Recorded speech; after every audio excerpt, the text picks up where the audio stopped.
bird on a tree. I'm just sitting here. I got time. It's clear to see. From up here, the world seems small. We can sit together. It's so beautiful, you and me. We meant to be in the great outdoors, forever free.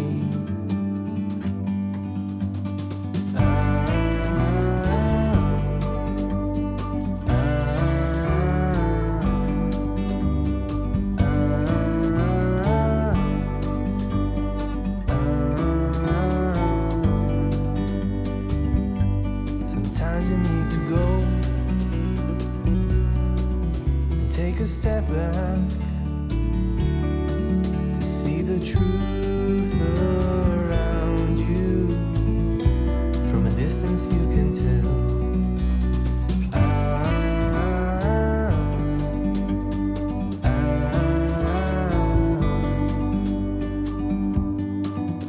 You and me were meant to be in the great outdoors, forever free. You and me, meant to be in the great outdoors, forever free.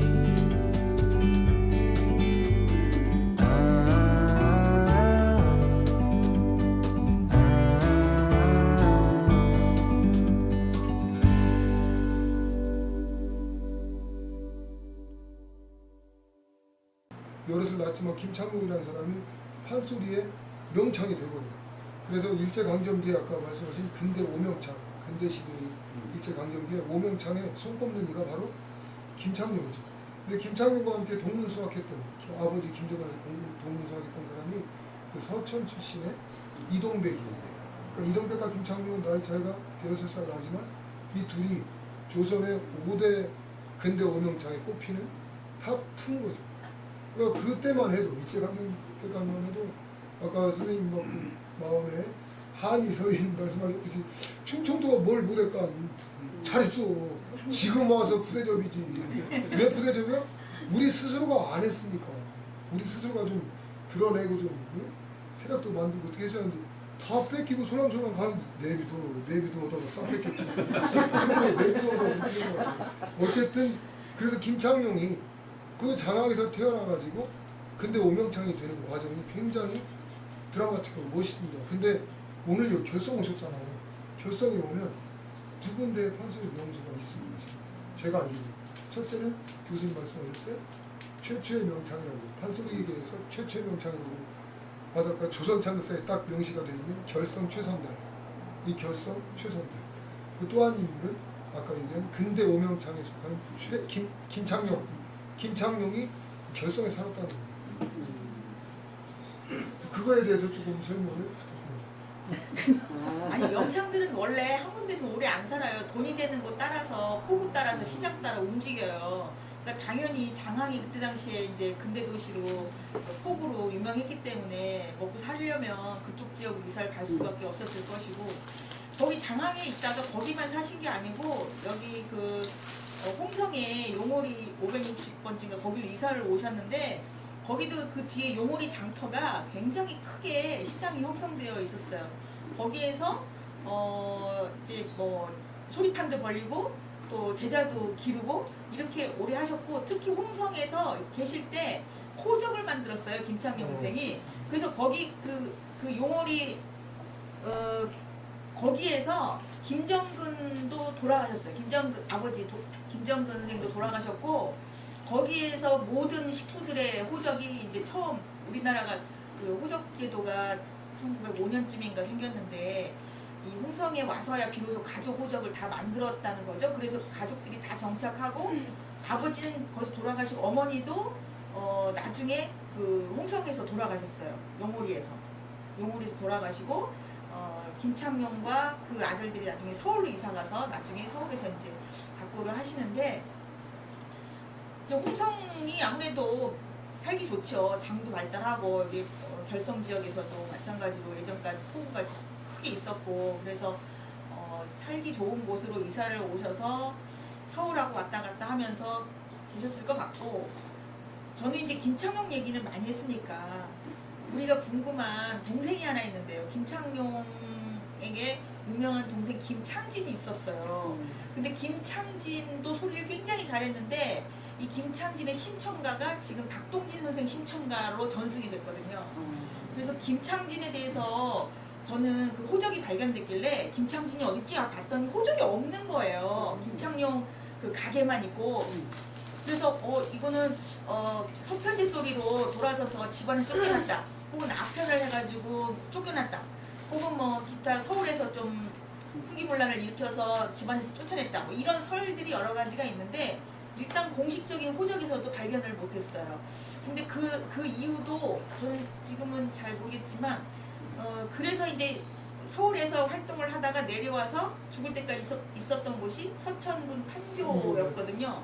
거기로 이제 박동진 선생님이 가서 소리를 배웠다 이렇게 돼 있거든요. 근데 그 김창진 선생님 소리를 굉장히 잘했는데 우리는 지금 중고제 얘기를 하지만 그 김창진 시대에는 다른 여러 선생님 소리를 받아들여서 조금 더 신식 소리를 또 했던 것 같아요. 그래서 가문 소리 또 안 한다고 구박도 당했다 이런 얘기도 있습니다. 김창진 선생님 얘기를 좀 김종원 선생님. 김창룡 선생하고 이동백이 김정근 아버지에게 배웠다고 그랬잖아요. 그렇게 해서 그 중고제 렉을 그대로 잊고 있었는데 이동백 선생은 그대로 끝까지 중고제를 밀고 나갔던 분이고 김창룡 선생은 야 시대가 변하니까 시대를 받아들여야 되지 않겠느냐 하고서 이 당시에 이제 신지의 소리들 이런 것들을 받아들여서 변화하려고 했는데 아니 난 안 되겠다 하고 포기를 해버려요. 그러니까 포기를 했다는 말을 그대로 중고제도 밀고 나왔다는 얘기고 그런데 그 동생인 김창진이라는 분은 이 서편소리를 받아들인 거예요. 저쪽에서도 가령 이 송은록도 새로운 걸 받아들이니까 신지가 된 거고 다음에 이 박유전도 새로운 걸 받아들이니까 신지가 된 거거든요. 그러니까 새로운 걸 받아들이면서 이 생명력을 이어나가야 되는데 김창진도 그렇게 받아들인 거예요. 그래서 제 생각에는 이 지금 동편 소리면 송문록이라든가 또는 송문록의 아들인 소무령 그리고 소무령의 소리를 이어받은 게 이선이라든가 이런 소리가 있는데 지금 동편 소리가 본래의 동편 소리는 우리가 모르거든요. 없어져 버린 거예요. 그런데 오히려 동편제 집안에서 2단이라고 생각하는 서편제 소리를 받아들인 송만갑의 소리를 통해서 우리는 동편 소리를 받아들입니다. 그러니까 송만갑 또는 송만갑의 제자들, 뭐 박목주라든가 이런 사람들을 동편제라고 얘기하지 딴 소리라고 하지 않거든요. 그러니까 그렇게 변화를 받아들였기 때문에 동편제라는 걸 남겨줄 수가 있습니다. 그런 것처럼 중고제 소리도 김창진이 그런 변화된 소리 이걸 인정하고 나갔다면 중고제의 그 흔적들이 그 모습들이 제대로 계속될 수 있었지 않겠는가. 그런데 김창진 아까 송만갑만큼 대단한 것이 아니었던가 봐요. 송만갑은 집안에서 쫓겨나도 자기가 커나갔거든요. 그리고 그야말로 대명창이고 누구든지 송만갑을 가서 선생으로 배우려고 했던 사람이고 그래서 이 이동백이 송만갑에게 이 당신 지은 죄와 다음에 이 업적이 서로 반반이다 뭐 이런 얘기를 했다고 그러는데 그렇게 송만갑은 자기 자신의 능력이 있으니까 그렇게 키워나간 건데 김창진은 그 자기 자신의 능력으로 키워나가질 못했단 말이죠. 제 생각에는 김창룡이었다면 가능한데 김창진은 아마 이 서출 그러니까 그런 쪽이었던 것 같아요. 아까 호적에도 없다 그러는데 서출이었던 것 같습니다. 그래서 그 집안에서도 별로 인정을 못 해줬고 저 사람 가서 행세할 수 있는 기반을 마련해주지 못했다는 말이죠. 그래서 나중에 마편하고 이렇게 힘든 생활을 했던 것도 그런 그 무게니까 천출인데 더군다나 거기에서 또 서출이고 그런 사정들이 이 사람으로 하여금 그렇게 불우한 생애를 갖게 하지 않았는가 그런 생각이 들어요. 네. 좀 안타깝다는 생각이 근데 듭니다. 너무 아이러니한 게 박동진 신청가에 김창진이 있다는 게 너무 아이러니한 일이에요. 결국에는 신청가 중고제가 박동진 선생님한테 내려왔는데 그게 집에서 쫓겨난 김창진의 소리로 남았다. 그걸 보면 역사가 되게 좀 마음 먹은 대로 이렇게 잘 되지는 않는구나 싶습니다. 이 송만각은 이렇게 쫓겨나서 자기가 당연히 아버지에게서 배웠을 텐데 절대 아버지에게 배웠다는 말을 자서전서에서 한마디도 하지 않았어요. 그럼 자기 집안에서 쫓겨났으니까. 그래서 전부 박만순이라는 그 송우료와 같은 연배의 그 사람에게 다 배웠다. 아예 태어나기도 저 구리에서 태어나지 않고 저 나간에서 태어났다. 이렇게 해버리고 그렇게 아예 집안 얘기를 딱 끊어버렸어요.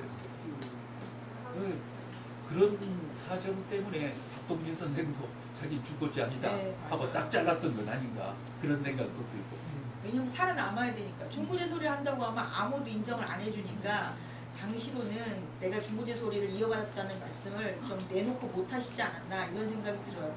하지만 문화재위원회에서 그 인간문화재 지정될 당시 문화재위원회 회의록을 보면 중고제 적벽가로 박동진 이렇게 지정이 돼 아예 박혀 있어요.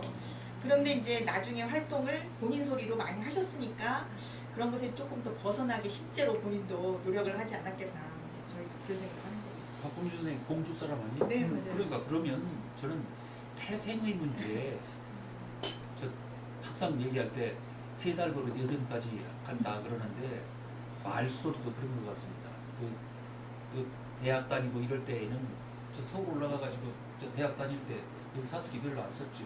아니 노력 많이 했지. 서울 그랬니 사람이에요. 저랬니 하면서 겉으로 다 올렸어. 밥 먹었니?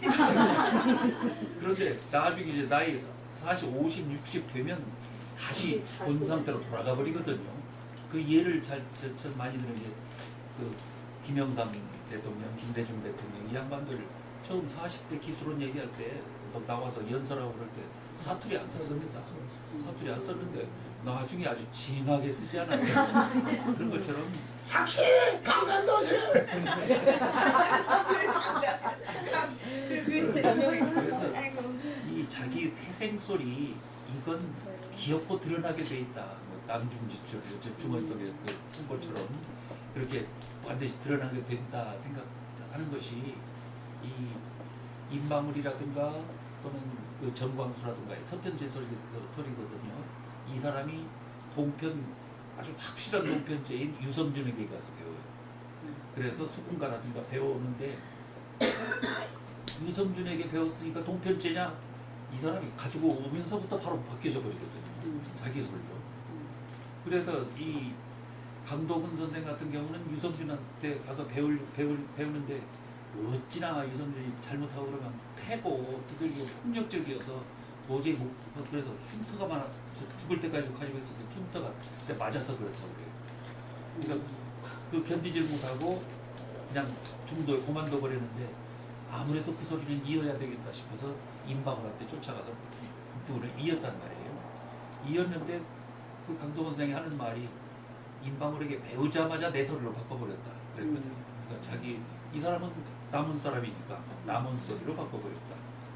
그런 것처럼 이 박동진 선생은 김창진 소리가 자기에게 딱 맞는 소리였을 거고 그리고 박동진 선생의 이 소리가 아무리 자기 자신이 많이 변화시켰다 하더라도 결국은 중고제 그 바탕 소리 이건 그대로 남아있을 것이어서 박동진을 계속 연구하고 받아들여야 될 것이다. 그리고 특히 말의 음악이 따라가는 거거든요. 그러니까 왜 중고제가 끊어졌느냐 가장 중요한 이유는 뭐겠어요? 교육을 안 시켜서 그 뒤에 배우는 사람이 끊어져서 그런 거거든요. 이 중고제 명창들이 이동백이라든가 다 서울 올라가 버렸고 그러면 서울에 가서 사람들이 제자들이 와야 되는데 대체로 어떤 사람들이 오는데 전라도 쪽에서 오고 경상도 쪽에서 오고 충청도에서 올라온 충청도 말을 하는 제자가 별로 없었다는 거죠. 그러니까 이어지지 못한 거죠. 그래서 아까 이 중고제를 부흥하려면 어떻게 해야 되겠느냐 충청도 말을 하는 사람을 제자로 둬요. 충청도 큰일 났네. 요새 다 텔레비 봤어갖고 그냥 서울만 써버리고. 아 그래도 충청도 사람이. 여기 충청도 물 마셨으면 충청도 말 해요. 그 지금 교수님 말씀이 가벼운 말씀 아닌 게 뭐냐면 서도수라는 사람들, 특히 경기민족 말고 서도수라는 사람들은 대동강물을 먹어야 서도수를 잘한다. 이게 정설로 자기들끼리 하는 말이거든요. 그러니까 그 지역적인 토대 또 그 지역적인 정서 그는 당연히 이제 성악곡 같은 경우는 말을 연장시키는 노래이기 때문에 그리고 또 그 어감이라는 게 있잖아요. 어감, 뉘앙스라고 하는 거. 그 실제로 충청도 말이 뭐 대체로 무슨 억양이 강하거나 어떻게 말이 뭐가 있어서 그런 게 아니라 그냥 말이 유순하잖아요. 근데 그 뉘앙스가 엄청 발달돼 있죠. 그려가 수백 가지. 그려 안 그려? 그려한 거. 그려. 그럴 때 수백 가지요. 그 뉘앙스. 근데 그 뭐야 현장에서 있는 사람 다 알아듣죠. 충청 사람 다 알아듣고. 근데 백화점 사람들은 저 새끼가 저 오케이요. 이게 그런다 하잖아요. 대전이나 충청에서 장사하거나 사업하는 사람들이 무지하게 힘들대요. 외국에서 온 사람들. 왜냐하면 뭐라고 내일도 그렇게 하는 거고. 그래요. 한글로 생각하면서 다른 걸로 왔어. 이렇게 하겠죠. 내가 먼저 한다고 했어. 근데 그래요, 그렇죠. 그래요. 알았다는 소리요. 그래서 그런 뉘앙스 같은 경우는 사실 원명을 통해서 이렇게 그냥 막 읽혀지는 게 아니라 그 느낌, 그 호흡. 우리가 이제 음악에서 호흡이잖아요. 호흡, 그 방업 사이에 그 느낌을 다 캐치하는 거거든요. 그러니까 음악 예술이라는 건 사실 음정 관계도 있지만 그 호흡이잖아. 조금 늘리고 조금 땡기고 하는 데서 싸움 나거든. 너희 빨리 했어. 막 승기 확 올라오고. 그러니까 그런 것들, 조그마한 뉘앙스를 가지고 노는 것은 바로 어찌 보면 충청 사람들이 고수요. 아주 능란하다. 그냥 모른 척 하는 거지. 어떡하나 보려고 이렇게. 집에 와서 생각해보면 그 별로 아니더라고. 한마디 더 드리면 제가 서천에 갔을 때 여기서 두 번 들은 사람이 있어요. 우리 오늘 저 대전 풍류TV를 위해서 말씀드리면 그 말을 오랜만에 봤다니까. 어렸을 때 봤는데 잊어버렸어. 아니 서천에 갔는데 국도변을 이렇게 가는데 뭐 조선소 이름이 이렇게 큰 팻말이 붙어있는 거예요. 조선소 이름이 해본 조선소야. 아 저게 천국이라고 해분 있잖아. 해분. 그거 잘못 써낸다 싶어서 지나갔어. 근데 거길 매번 지나가도 하루에 한 번씩. 근데 계속 그런 것이 걸려. 영어가 옆에 안 써있는 거야. 그리고 아주 추리하게 생긴 그냥 조선소라기보다는 요트 같은 거 이렇게 또닥또닥한 보트. 근데 무슨 해본도 아니고 그 동네 사람한테 물어봤어. 이제 저녁을 같이 먹다. 아니 그 저기 먼 동네 그 해본 조선소 간판 봤지. 왜 거기 이슈? 그 뭔 소리야 그게 천국이란 뜻이고 그거 못 자란 거 아니야? 아니 해봤다고.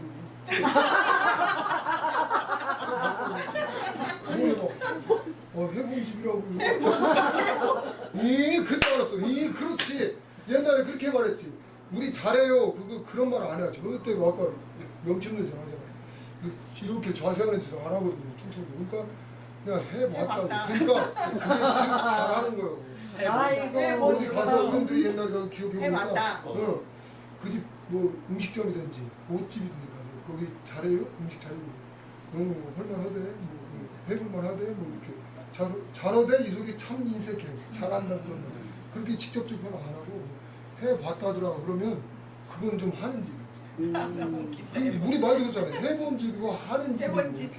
해본 조선소가 그 뜻이더라고요. 네. 잘하는 집이라는 뜻이야, 우리 반말로. 그래서 물 건너 저쪽으로 내려가거나 저쪽 영남 쪽으로 가면 이런 표현은 전혀 못 알아들어요. 그러니까 확실하게 잘하는 집 먼저 이렇게 나와야 알지. 그러면 먼저 지가 뭐 먼저 잘하는 집 뭘 잘해요? 저만 잘해요? 이러지. 그래 해봤슈 그러면 이 새끼가 좀 그래 지가 해봤네 이렇게 하지. 그게 무섭지 오히려. 그치? 얼마나 잘하는지 그게 겁나. 근데 나 잘해요. 안 하잖아 같다. 그래서 하여간 이런 말의 뉘앙스 이런 것들은 그 정서조차도 또 정신세계조차도 이렇게 아까 참 스님 오늘 마음에 들어요. 왜냐하면 어떤 그 충청도 정서에 딱딱 맞는 개념을 딱 꺼내시는 거예요. 명치, 체면. 나 어려서 말이고 이렇게 체면 없는 짓을 할지 몰랐어. 저기 제 막내딸인데 저보다 어렸을 때부터 우리 아버지한테 뭔 얘기를 하면 아니 우리 아버지 듣고 계시거든요.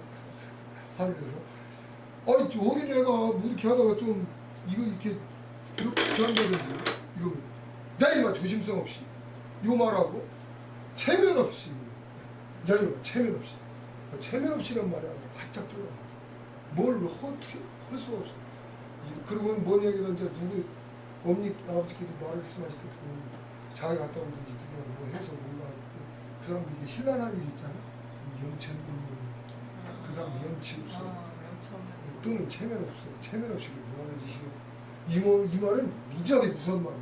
저보다도 많이 쓰는. 네. 다시 볼 일이 없는 사람처럼 마치 정떨게 누르고 어렸을 때 많이 어른들이 많이 기지가 지금은 아예 그걸 안 쓰는데 그런 말들이 있듯이 이 충청 지역에서의 어떤 그런 정서 이런 습관 이런 것들은 이제 문화를 이렇게 배터시킨 것 같아요.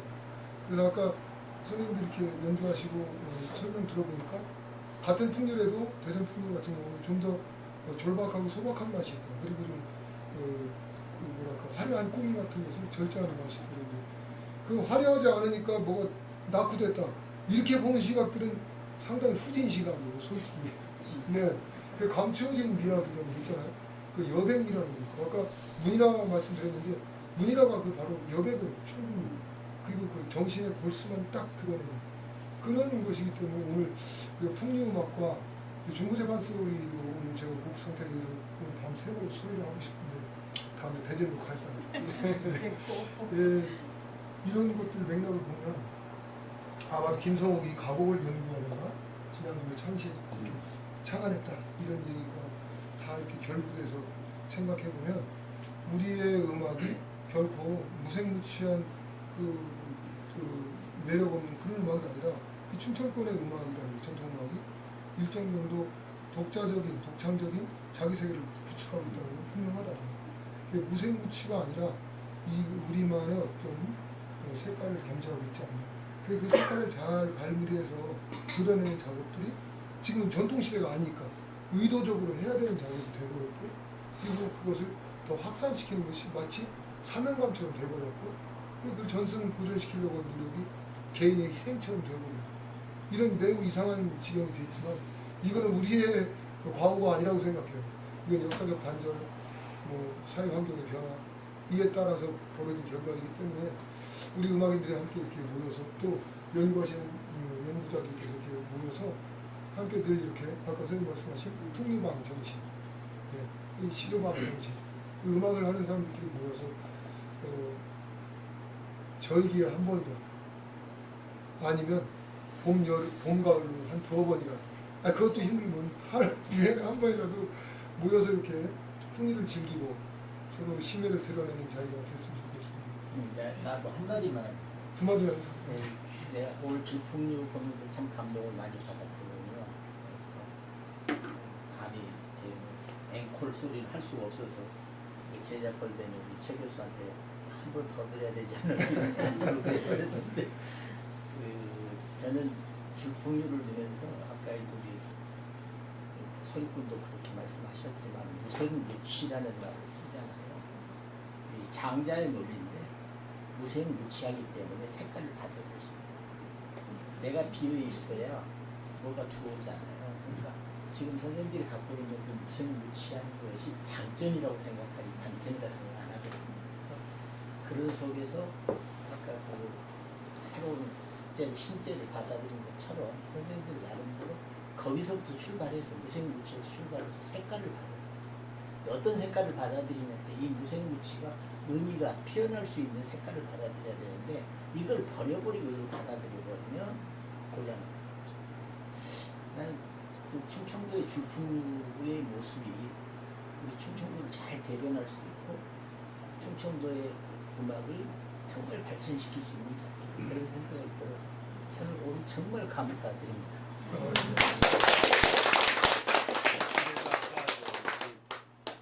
국감나제니 이런 거 좀 제가 과격하게 없애야 된다. 지역 문화재만 많이 지역 문화를 육성할 수 있도록 국가에서는 각 지역에다가 지원을 해줘야지. 국가문화재로 딱 지정을 해버리니까 그 지정된 것이 어떤 우열관계에 놓여버리는 것처럼 그렇게 보여서 그것만 하게. 그래서 가령 가령 김소희 선생 같은 경우 5바탕 다 한 사람인데 안정제 춘향가 하니까 이 사람이 했던 신천가라든가 흥보가라든가 이게 전승이 끊겨버린단 말이죠. 그래서 지역에다가 주고 또 사람에게다 주고 그래서 김소희 하면 김소희 전바탕 가서 이 춘향가 배운 사람도 있고 신천가 배운 사람 또 다 배워야죠.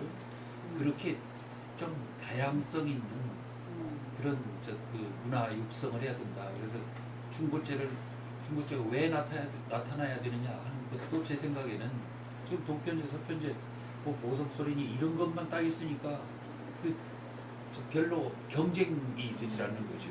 거기에 전혀 좀 이질적이라고 생각하는 이런 소리가 또 있어야 서로 쳐다보기도 하고 또 배울 거 배우기도 하고 이렇게 더 성장할 수 있고 살아갈 수 있는 것이 된다. 그런 점에서도 이 중고제 부흥하려고 하는 노력하는 박성환 선생 어깨가 더 무거워진 거죠. 어이구. 고맙습니다. 오늘 김성옥과 관련되어서 중고제에 대한 얘기를 또 그걸 확장시켜서 이 풍류와 충청 지역의 전통음악에 대한 이야기까지도 풍성히 나눌 수 있어서 참 감사합니다. 농담 아니라 진짜 2년에 한 번이라도 우리 충청 지역에 이런 다양한 음악인들, 전통에 관련된 다양한 음악인들이 모여서 함께 연주하고 또 이야기도 하고 이렇게 교류하면서 우리가 살아있어, 우리가 이렇게 멋진 음악을 함께 즐기고 있어 라는 게 우리 스스로 흡족할 때 그 향기가 주변에 많이 흐르고 그런 계기를 만들도록 최진 박사님께서 많이 노력해 주시고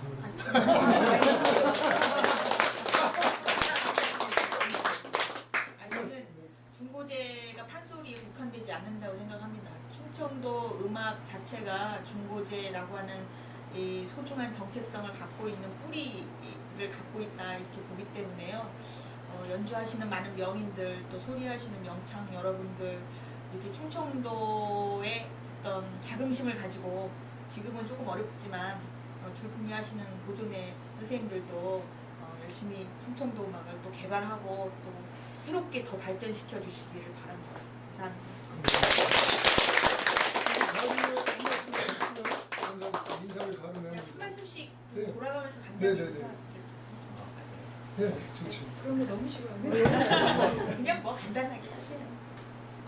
저는 오늘 여기 와서 이 중고제 그 어렴풋하게는 많이 들었었거든요. 저도 이제 음악을 저는 잘은 못해요. 전공도 안 했고 취미로 했어요. 취미. 지금도 아까 말씀하셨을 때 맨날 짓거거린다고 혼나고 그랬는데 이 충청도 이쪽 음악 자체가 특성이 어떻게 보면은 적은데 그게 가만히 이렇게 오래 하다 보니까 그런 맛이 있어요. 맛이. 그래서 저는 음악을 모여하면서 느낀 것이 그 다른 뭐 서울 풍류 화려 좋죠. 좋은데 조금 덜 질려요. 또 아랫역 음악도 아주 여기다 다 뒤집어 꺼내놓거든요. 그것도 내가 기분이 안 좋을 때, 안 좋은 일이 있을 때 들으면 참 좋은데 다른 데 들으면 또 그렇더라고요. 근데 우리 음악은 뭐 좋을 때든 안 좋을 때든 변화가 별로 없는 것 같아요. 아마 중고제 판소리도 그런 밑바닥에 그런 게 있지 않을까 하는 그런 생각이 좀 드네요. 와가지고 좀 좋았습니다.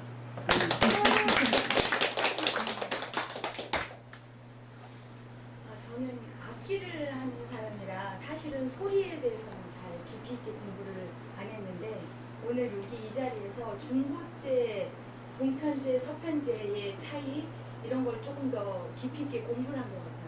배울 수 있어서 되게 감사한 자리였고요. 아까 저희 음악 대전향지 줄풍류를 들었을 때 무색무취라는 표현을 해주셨는데 그 무색무취라는 것이 저희는 연주하는 사람이고 듣는 관객의 입장에서 서로 다른 입장에서 연주하는 사람과 듣는 사람의 감정에 따라서 어떤 색깔을 입힐 수 있을지 또 어떤 향을 낼 수 있을지 그런 것들을 서로 이렇게 계속 만들어갈 수 있는 작업을 하면 좋을 것 같습니다.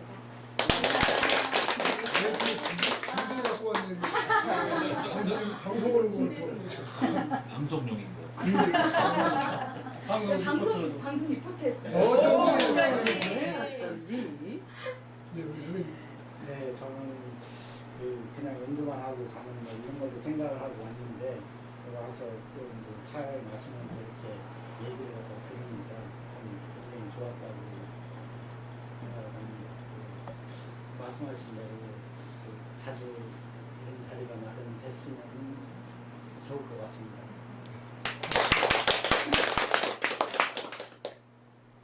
저는 홍성이라는 지역에 소고기 먹으러 와본 적은 있지만 여기 소고기가 유명하더라고요. 그래서 몇 번 와봤는데 이렇게 한교가 있는지도 처음 알았고 또 이제 와서 보니까 중고제 아카데미에 저희가 이제 초대받아서 연주를 하게 돼서 또 영광스럽게도 생각이 들었지만 저는 기악하는 사람인데 밝은 전공해서 악기하는 사람인데 저 판소리에 관심이 되게 많았어서 쭉 학교 다닐 때부터 소리를 좀 배웠어요. 물론 못해요, 잘 못하는데 소리에 대해서 관심이 있었고 또 지금도 못하지만 계속 그냥 공부하고 있어요. 소리 공부를. 그래서 이렇게 중고지에 대한 판소리에 대한 이렇게 설명을 많이 듣게 돼서 너무 유익했고요. 또 이제 말씀하신 것처럼 1년에 몇 번씩이라도 교류할 수 있는, 같이 함께 할 수 있는 자리를 마련해 주신다면 저희는 너무 영광스럽고 적극 참여할 의사가 있으니까 좀 불러만 주시면 감사하겠습니다. 아셨죠? 회장님. 뭘 패스요? 그래도 그냥 한 말씀 하셔. 네, 오늘 너무 좋은 시간이었고요. 네, 또 이런 자리가 계속 만들어졌으면 좋겠습니다. 아니 양금하셨잖아요. 네. 제일 중심에서 얼굴 진짜 제일 가운데 빛나시는 분인데 아까 제 모니터링하고 제가 너무 놀라서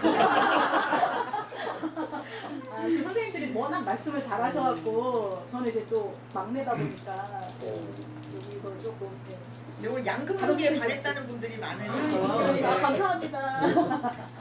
자주 네. 감사합니다. 기왕 왔으니 한 말씀 하십시오. 네. 저는 서울 사람이고 충청도 이거 알면 알수록 참 무서운 동네네 싶습니다.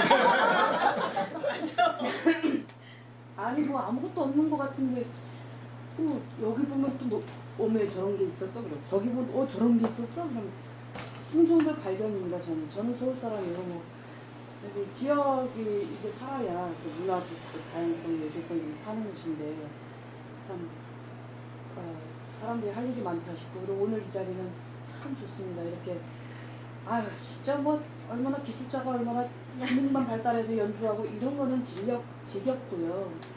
그 음악에 담긴 마음이나 정신 이런 것들을 서로 나누고 그런 것이 정말 귀하다는 생각이 들어서 이런 자리가 참 좋습니다. 그래서 빨리 로또가 돼서 서울에 이런 걸 맨날 풍류방으로 놀면 얼마나 좋을까 생각합니다. 오늘 정말 고맙습니다. 대전 줄풍류 저는 이리하고 저기 구례 그만 알았거든요. 대전도 있는지 몰랐어요. 네, 좋습니다. 그래서 정말 귀한 자리입니다. 이런 말씀하세요. 오셨으니까 계속 보고 봤잖아요. 원하실래요? 와주셔서 감사합니다. 이 선생님, 네, 소감 한 말씀. 주민의 한 사람으로서 사실은 여기 명인, 명창, 또 박사님 이런 좌단에 여기 올라와 앉아 있을 사람의 한 사람을 되지 못하는 사람입니다. 근데 말씀하시는 걸 이렇게 들으시니까 상당히 참 흐뭇하고 그냥 한마디로 좋습니다. 그래서 참 여기가 그 중고제 어떻게 보면 발원지라고 보시면 되는데 이것이 확산이 돼서 진짜 우리 동네가 진짜 참 유명한 동네가 되면 좋겠습니다. 그런 말씀을 드리고 싶습니다. 고맙습니다. 사실은 옆에 계신 분이 지금 기촌하신 분이에요. 그래서 우리 지금 결성면에 기농 기촌인 한 40여 명이 단체를 만들어가지고 이제 현지인들하고 조화롭게 잘 지내져 가지고 이제 뭐 활동에도 많이 움직이고 저는 40여 명 중에 한 5명 정도가 귀향을 하신 분이더라고요. 5명 중에 이 한 명이고 초등학교 때 5학년 때 올라갔다가 직장생활 그만하라 그래갖고 이제 다시 이제 고향으로 내려갔거든요. 근데 이제 막상 고향에 내려와서 보니까 노는 것도 놀아봤어야 놀 텐데 직장 다니다 보면은 오로지 직장밖에 모르잖아요. 여기 형님도 마찬가지예요. 응?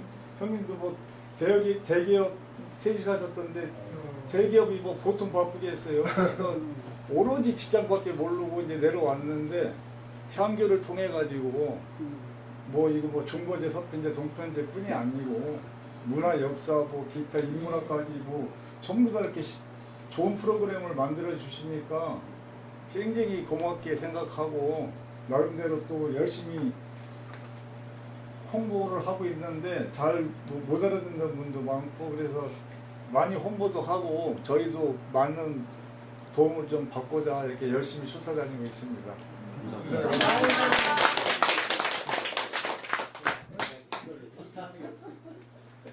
예. 저는 고향이 연산이에요. 연산. 예. 그래서 저도 이제 충청도에 그 아까 말씀하신 그런 의미들이 그리고 이 풍요 음악이라고 해서 제가 어떤 의식을 가지고 음악을 한 건 아니고 그냥 자연스럽게 이렇게 접했던 것이고 그 풍류의 무슨 큰 의미를 두려고 하지 않습니다. 그냥 생활의 음악이고 그냥 하루하루 살아가면서 요즘 힘들어요. 그래서 그런 힘든 것들을 그냥 함께 여러 개의 악기들과 함께 하면서 마음이 편해진다는 그것으로 좀 큰 것 같아요. 그리고 아까도 말씀 많이 해주셨는데 제가 아주 회전을 받고 있다 보니까 아주 어깨가 많이 무거워졌습니다. 그래서 정말 마음 같아서는 춤추도 함께 하면서 이렇게 자리도 만들고 이렇게 했으면 좋겠는데 한번 이게 이제 우리가 움직이면은 오늘날이 이제 자본주의 사회다 보니까 이런 것들도 참 여유가 있어야 팔을 깔고 이렇게 해서 많은 분들을 초대하고 그러는데 제가 지금 고민이 많습니다. 잠깐 한번 노력해 보겠습니다. 저는 아까 다 말씀. 인사 말씀하시고 마지막 인사 말씀을 하시네요. 제가 그 회장한테 가장 많이 압력을 넣는 사람입니다. 왜냐하면 풍류 문화를 살리기 위해서는 풍류 아까 얘기했던 마당을 자꾸 이렇게 해야 한다. 그러려면 회장이 좀 더 노력을 해서 그 마당을 자주 펼 수 있도록 하자. 그래서 우리는 지향하는 것이 무대 음악이 아닙니다. 지금은 이제 그래서 우리도 얼마 전까지는 무대 음악을 했어요. 그래서 무대에서 관객하고 이렇게 유리된 상태로 이렇게 했는데 실질적으로 우리가 지향하고자 하는 것은 옛날 풍류가 그랬고 연주자와 그 다음에 관객이 섞여 앉아서 그래 같이 섞이는 거예요. 그게 이제 우리는 풍류 문화고 우리 선생님들이 우리한테 심어준 풍류 정신은 그거예요. 우리가 특별한 사람 같이 마치 무대에서 막 빛나는 무대를 이렇게 하는 그것이 풍류가 아니다. 그래서 연주 못해도 되고 연주자는 연주대로 연주하고 나는 연주를 못하지만 옆에서 듣고 그럼 같이 하는 거다. 그것을 이제 풍류라고 생각하기 때문에 그래서 내가 우리 대전시에 또 얘기를 해서 이제 우리 발표 방식을 바꿔보고 있어요. 그래서 옛날 방식대로 이렇게 앉아서 그냥 이렇게 풍류를 하는 거예요. 이게 발표 이게. 그런 것 같이 그런 것을 이제 형식을 구애를 받지 말고 어떤 누정, 사랑방 할 것 없이 1년에 몇 번이라도 이렇게 큰 돈 들이지 말고 그냥 이렇게 같이 와서 할 수 있는 사람들 오자. 그래서 다 같이 할 수 있는 사람 뭐 꼭 우리 회원뿐만 아니고 다른 데 있는 사람이라도 난 검고해. 그럼 같이 합시다. 나 탄소 불어보면 탄소 같이 봅시다. 이렇게 해서 같이 어울리는 것을 우리는 지향을 합니다. 그것이 우리가 아까 얘기했던 생활 음악으로 해서 이게 진짜 풍류인 거지. 이게 무대 음악화 시켜서 이렇게 괴리도 가는 건 풍류가 아니다. 그래서 내가 아까도 말씀드린 대로 제일 압력을 우리 회장님한테 제일 많이 압력을 가하는데 그렇게 해서 그 자리가 그 중에 오늘 우리가 이렇게 초대를 받고 한 것이 넌 사실 아까도 말씀드린 너무 감사하고 이제 우리 풍류 발전에 또 새로운 그런 마음을 우리한테 심어줘 너무 감사합니다. 고맙습니다. 교수님 마치겠습니다. 아 인사만 간단히 했는데 자꾸 별로. 제가 지금 뭐 하나 고백하자면 저도 대전 향채 줄풍류 명예회원이 얼마 전에 됐습니다. 그래서 줄풍류 보존 회원들 한 분 한 분 너무 귀하고 대전에서 이렇게 기반을 가지고 많이 모이시고 아까 회장님처럼 또 저변을 넓히시고 이렇게 하는데 저도 도움이 될 수 있다면 얼마든지 네, 저도 돕도록 하겠습니다. 감사합니다.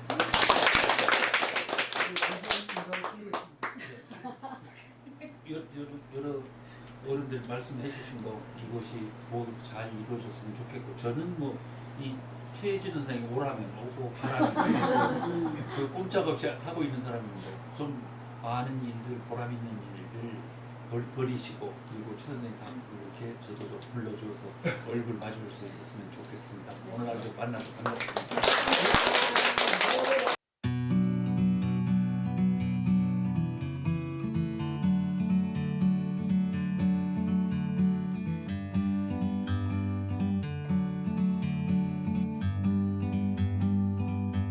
Like a bird on a tree,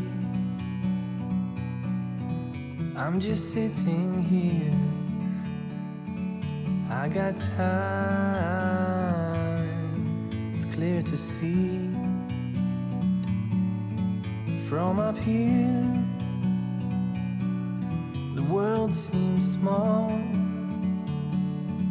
We can sit together. It's so beautiful, you and me. We meant to be